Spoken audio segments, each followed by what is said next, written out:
Media literacy is dead. At least, that's the sentiment that comes up over and over again if you are on the same sides of the internet as I am. And if you are, my condolences. But it does feel like we are in an age where taking deeper looks at the media we consume is not only a dying art, but looked down on by many. Not only by audiences, but by the industries that make the art in question. In this video, I want to not only discuss the value of media literacy, but what I think is the reasoning behind it becoming a lost skill. This is Media Literacy, an Autopsy. Let's do this. So before we get too deep into this internet, I just want to clarify that I am not trying to devalue escapism in media consumption. I understand that some people want comfort shows, movies, and books that they can enjoy without needing to think too hard about it as a way to unwind. I get that, I have plenty of comfort media of my own, but this doesn't discredit the value of media literacy. You can both take a deep look at shows like The Office or Friends while still being able to take it in as a passive watcher as well. Obviously not at the same time, but I digress.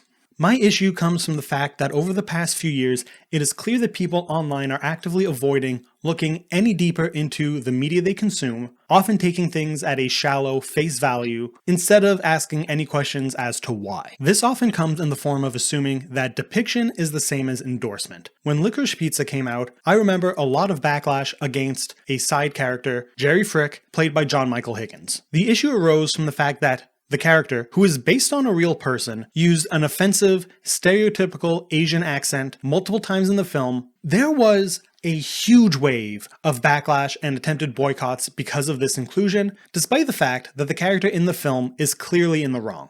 The other characters react with stunned confusion at Frick, and there is nothing about the filmmaking that hints that this is a good thing, according to the filmmaker. Frick's ignorance is viewed as the joke, and he is clearly not aspirational, even if nobody in the film actively calls him out on it. And I am not going to act like people being offended by this are wrong, especially members of Asian communities. We all have, and should be aware of, the things that we are or aren't comfortable with. But like I said, this portrayal isn't an endorsement, and the conflation of the two is the real issue. One of the values of media literacy is how it can be applied to our real life. For example, in the recent American election, we have been able to see tons of people who viewed Trump's campaign promise for tariffs on foreign goods as a way that they, as citizens, will save money, despite the fact that the tariffs will actually raise the price of foreign goods that most things are made of. Seriously, even a lot of things that are made in the USA products are assembled from parts that come from overseas. The reason most people believed that this was the case was because of the fact that they did not dig any deeper into what was being said, they just took the message at face value.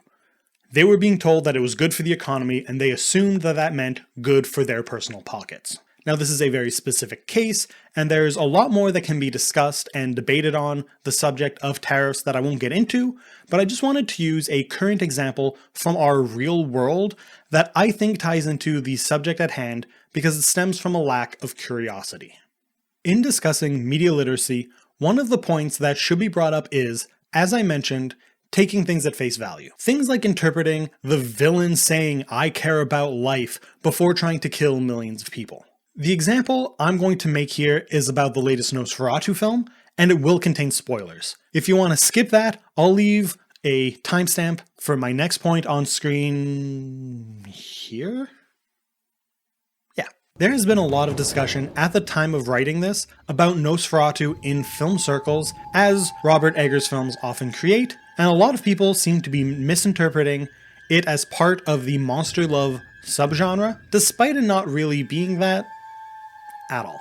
Monster love is a subgenre of romance where a love story is told where one or more of the characters involved in it are monstrous creatures, often reinterpreted in a more sexually desirable form. This was popularized to my generation in no small part because of the Twilight series, and does often center on vampires because of the intimate nature of the creature.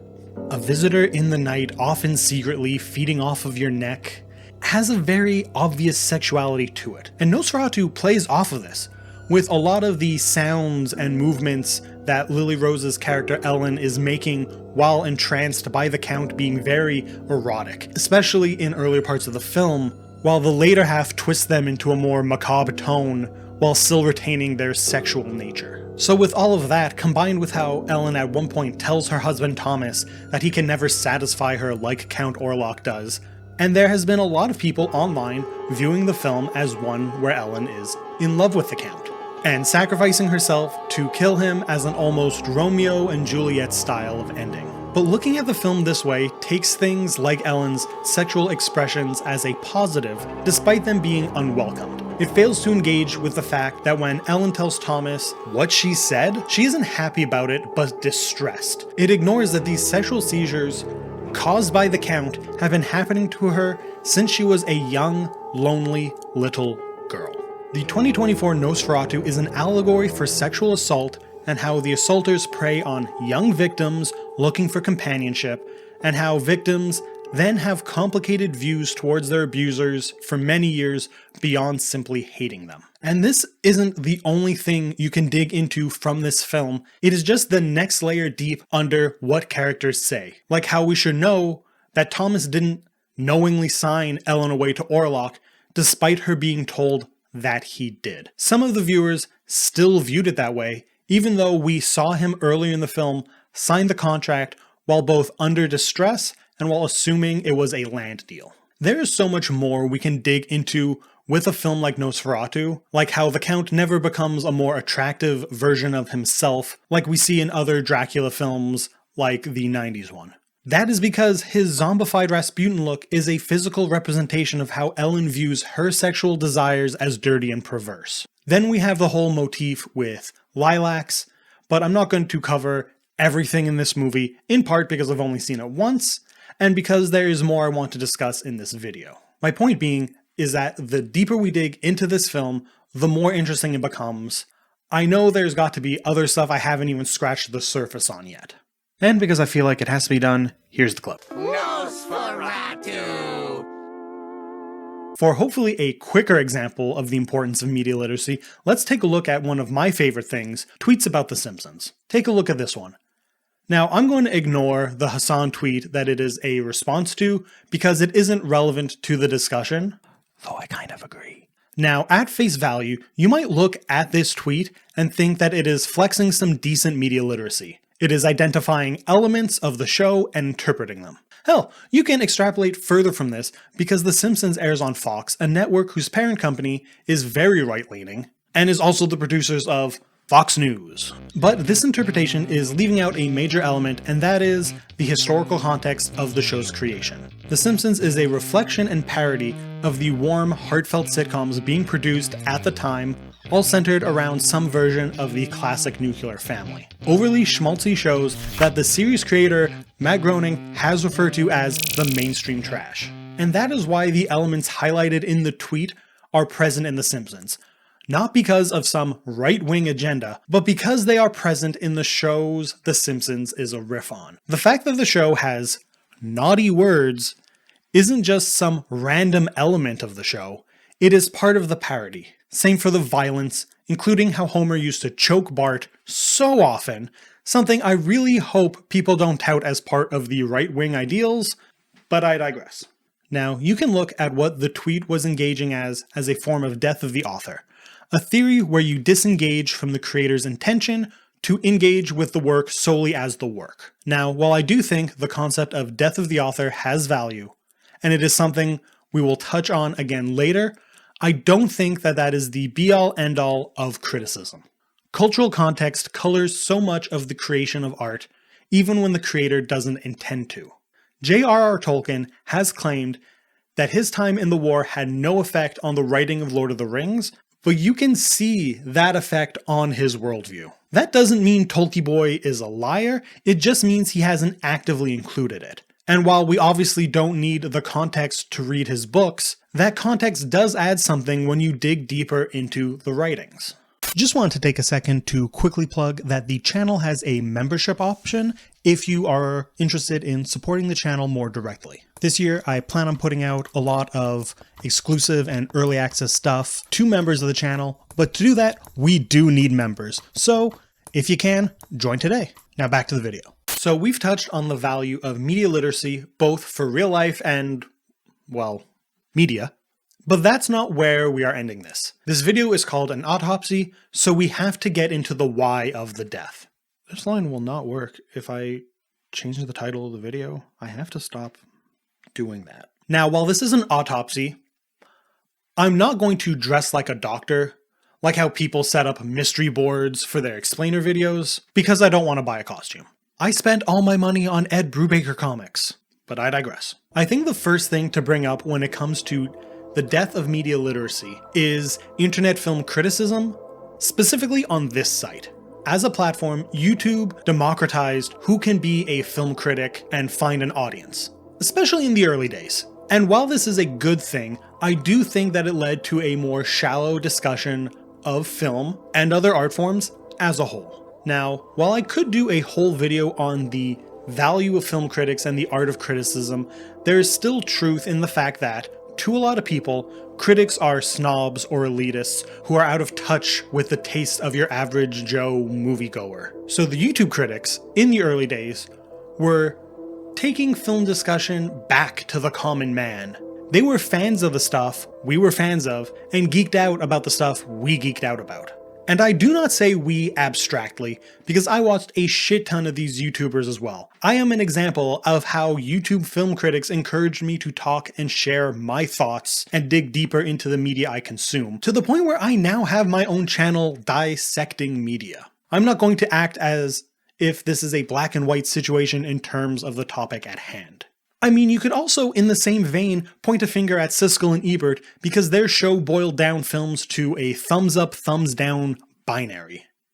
But in the same way that YouTube caused a downtick in looking deeper into film, Siskel and Ebert's thumb-based rating system was only part of the show, with their discussions of craft and themes being the driving force. I generally think rating systems are the least valuable element of reviews, and people who log films on Letterboxd with a star rating and nothing else suck. A random person's 4 stars means nothing because I don't have their point of view. At least the joke reviews give me something about your take more than star rankings alone, honestly. In case it's not obvious, I'm being hyperbolic in this moment. I know that there are plenty of people who are just logging the star rankings for themselves so that way they can keep track of how they felt about movies in the binary. I'm being hyperbolic. But back to the point of YouTube as a platform and what it has done to media literacy, the main suspects are the comedy reviewers. Channels like Nostalgia Critic and CinemaSins, amongst others, really broke how the internet talks about media. Not only because it led the charge of the negativity generating clicks curse that is still a major issue on the platform, but because they were more comedy channels than review channels. I'm not saying that there is no place for comedy in reviews, because absolutely there is, but if the comedy comes first, the reviews will always take a hit. Because you need to be funny, and when your shtick is negativity, you will absolutely delve more and more into nitpicking, and that is the form of critique I find the most shallow. And yeah, when CinemaSins dings reading, we know it's a joke, but it definitely is the kind of thing that young viewers internalize when watching, and they absolutely have young viewers because they cover a lot of films that appeal to kids. I'm not saying the people who started these kinds of channels intended to make people care more about plot holes and nitpicks than the themes and craft, but I won't act like they aren't part of the problem. But they aren't the only problem, and for my next point, we need to look at the film industry itself, and in particular, Netflix will go. When Netflix pioneered streaming, we all saw them as a game changer, and they are, but in a lot of ways for the worse. Netflix began the drop-it-all-at-once release model for their series, and that on its own isn't the problem. Giving viewers the control to watch the shows at their own speed is a value in its own. The issue comes from the binge culture that came from it. Binging a series as a whole does two major things to media literacy. The first is how it devalues the form and structure of individual episodes, leading to how now a lot of shows release seasons of a series that just feel like an extended movie, leading to even more binging to be able to get to the whole story in one sitting.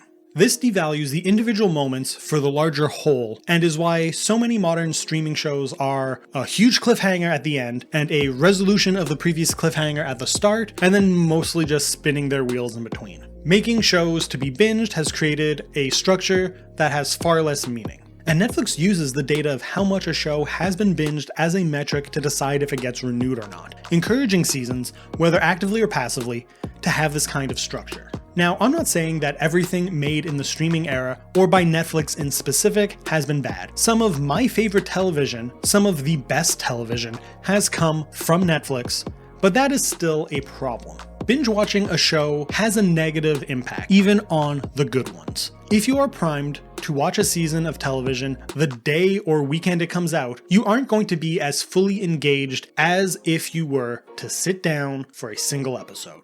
You just can't be that locked in that long.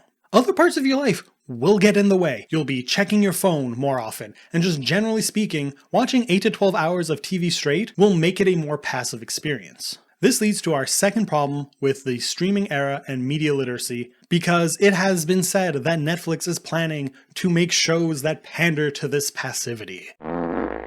The streamer is apparently mandating to writers going forward that characters need to announce what they are doing so people not paying close enough attention can still follow along. That is what shows like Daniel Tiger do, and those are made for toddlers. A writing mandate like this is insane. Catering to the second screen viewing experience is just going to dumb down shows even more. I can only imagine the damage this will do to duplicitous characters. Of course you can trust me as I steal your diamonds. I joke, but this isn't that much of a stretch. I have seen so many critiques of films and television where people don't like that the villain was doing villainous things, but claiming they were doing good. This will only get worse because of all this. Okay, so up until now, I have mainly been covering media literacy through the lens of film and TV because that is my strong suit and where I see these issues coming up. But I think a lot of issues with media literacy stems back to literature and how we are taught in schools. Look at this meme. The curtains were fucking blue crops up far too often in online discourse, revealing that the backlash to media literacy stems from the fact that so many of us didn't like doing this shit in school. This mentality is a pushback on being forced to analyze work in school, work that, for the most part, isn't exciting to you as a teenager. That said, disregarding intent is, and I can't stress this enough, actively working against the work in question. An author doesn't need to describe anything that they don't deem as important. So devaluing the fact that the curtains are blue is ignoring the author's intent. Full stop. And no, the curtains may not be a symbol of depression per se, but the inclusion matters, and that's why they are blue. They could have been green or red or described as billowing instead of by color. They could have been left out entirely. Declaring that the curtains are just blue isn't the death of the author either. Death of the author is interpreting the work without the lens of the author, while this is dismissing elements of the text entirely. The meaning of certain elements may not even be intentional. Like with the Tolkmeister example from earlier, meaning may have been placed into the text subconsciously, but it's still there. But this is all getting away from the heart of the issue, which is that the dryness of school has pushed a lot of people away from the analytical side of art. Hell, I've known so many people that were pushed away from reading in general because to them it just felt like school. This isn't to blame on any teachers in general, but just the education system as a whole. Now that is a whole other conversation, but suffice to say, the death of media literacy clearly goes back to the early days of our education. Like I said earlier, this isn't just bad because it lessens how people interact with the media they consume, or how it is causing the people who make our entertainment to dumb it down, but because the people in power, the politicians and billionaires, are using it to their advantage. These people are taking advantage of the fact that so many people take words at face value and use that to manipulate them. And it pisses me off. That is why I made this video, because I am so tired of seeing people be so easily manipulated. That and Twitter users not understanding movies.